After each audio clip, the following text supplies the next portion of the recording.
میرے مدنی کریم آقا رحمت کونین صلی اللہ تعالی علیہ وآلہ وسلم کے صحابہ میں سے سب سے افضل صحابی سیدنا صدیق اکبر، صحابہ کا امام، جن کے پیچھے اور مولا علی جیسے لوگوں نے کھڑے ہو کر نمازیں ادا فرمائی ہیں، جن کے پیچھے حسنین کریمین جیسے مقتدی کھڑے ہیں، جن کے پیچھے حضرت عباس علمدار جناب حضرت مولا حضرت سرکار عباس رضی اللہ تعالیٰ عنہ جیسے جن کے پیچھے مقتدی کھڑے گئے، وہ میرے نبی کے پیارے یار غار صدیق اکبر رضی اللہ تعالیٰ عنہ، آپ کا وقت وصال آیا، آپ نے وصیت فرمائی، فرمایا جب میں مر جاؤں تو پہلی وصیت یہ ہے کہ مجھے جن کپڑوں میں میری موت ہو انہی کپڑوں میں دفن کرنا ہے۔ توجہ ہے نا، جیڑے کپڑے میں پائے ہوئے نے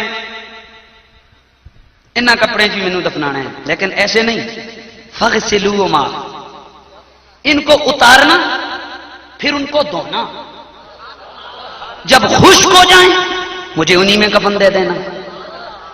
سیدہ ام المومنین حضرت عائشہ صدیقہ آپ عرض کرتی ہیں ابا جان کیسے ہو سکتا ہے کہ ہم آپ کو ان پرانے کپڑوں میں دفن کریں، ہم آپ کے لیے نیا کفن لیں گے؟ میرے آقا صدیق اکبر فرماتے ہیں نہ بھائی نہ، میرا حکم یہ ہے، میری وصیت یہ ہے، مجھے اسی جوڑے میں، پرانے جوڑے میں دفن کرنا ہے۔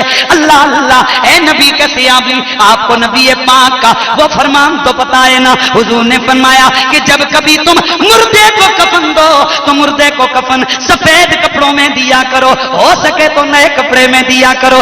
امیر المومنین نیا کپڑا موجود ہے، پھر آپ کیوں فرماتے ہیں کہ مجھے پرانے کپڑوں میں دینا؟ میں سوچ میں پڑ گیا۔ حضرت صاحب فتح الباری حضرت علامہ ابن حجر رحمت اللہ تعالی علیہ آپ فرماتے ہیں کہ اس کی وجہ یہ تھی کہ یہ جو جوڑا صدیق اکبر کے جسم پہ تھا، یہ جوڑا نبی پاک نے انہیں تحفے میں دیا تھا۔ یہ کپڑے جناب صدیق اکبر کو پیارے آقا حضور نے تحفے میں عطا فرمائے تھے۔ اللہ اکبر، مزاج صدیق کا پتہ چلا ہے، عقیدہ صدیق کا پتہ چلا ہے۔ کپڑے تو بڑے موجود ہیں، لیکن وہ کپڑا کتنی برکت والا ہے جسے ہاتھ مدینے کے چاند کا لگ گیا ہے۔